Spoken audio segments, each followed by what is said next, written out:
Dr. Jaffe, regarding heavy metals and molds, many labs have different ways to test these. Most are not reliable. If a patient does not have an LRA reaction to heavy metals, but there are higher than normal levels in the blood, is it not a problem for them? And same for molds. Right. With regard to toxic metals or toxic minerals, and also with regard to mold, particularly the black mold, these are part of the oxidative burden, the oxidative stress. And when we say oxidative, what we mean is consume the essential, helpful antioxidants, deplete the body of antioxidants, that protection, deplete the body of healthy minerals. In fact, in order to accumulate toxic minerals in your body, you must be low in magnesium in the cell. Because there's a very selective ion channel called the calcium-magnesium ATPase that brings calcium and magnesium into the body. When we're healthy and that pore is energetic, it selects for calcium and magnesium and it excludes lead, mercury, nickel, cadmium, arsenic, and toxic metals.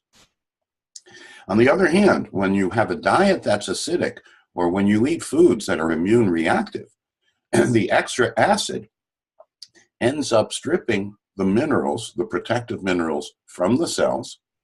This ion channel in the intestines becomes less selective because it's so hungry for any minerals it can find that it begins to take up anything with two charges, anything that's divalent, including the toxic metals.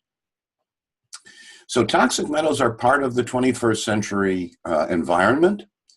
I assume that I'm going to get exposed to 10 to 20 micrograms a day of total toxic metals, and I increase my protective ascorbate, my protective high sulfur foods, garlic, ginger, onions, brassica sprouts, and eggs, often referred to as GGOBE, and enough B complex so that the catalysts and enzymes in my body can be activated and protect me.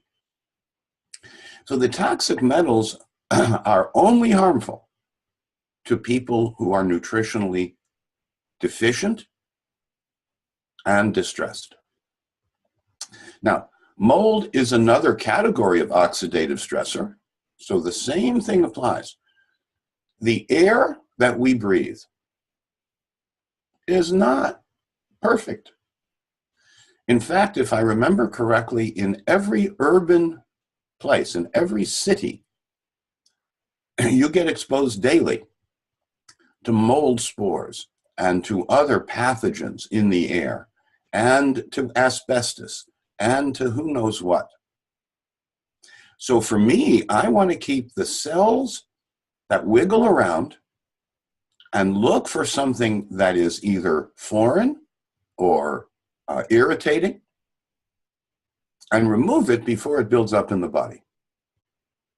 In order to do that, since those wiggly granulocytic cells, the fibroblasts, the mast cells, the macrophages, these cells run out of energy very quickly. However, when they're being recharged, when you have enough ascorbate antioxidant, enough sulfur intermediary pools, enough B complex, enough minerals that are healthy, minerals like magnesium and zinc and potassium.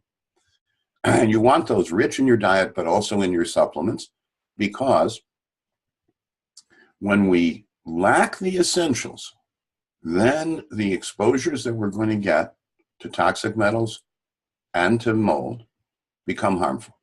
And they only are harmful when we're deficient ourselves in the protective essentials, essential nutrients that your body cannot make, that you must take in through diet and supplements. And as careful as you are, and I hope you are, about your diet, in the 21st century, because of the toxic metals and the mold exposures that are so much greater than they were just 100 years ago, it's my view as a physician and scientist that supplementation is essential because we're going to get exposed to toxic metals and to mold. And we want to be strong enough, resilient enough, have enough reserves in our defense, immune defense and repair system that we won't be subject to the consequences, the oxidative damage. That's the consequence. We won't be subject to the consequence if we have enough protective antioxidants, buffering minerals, and essential cofactors.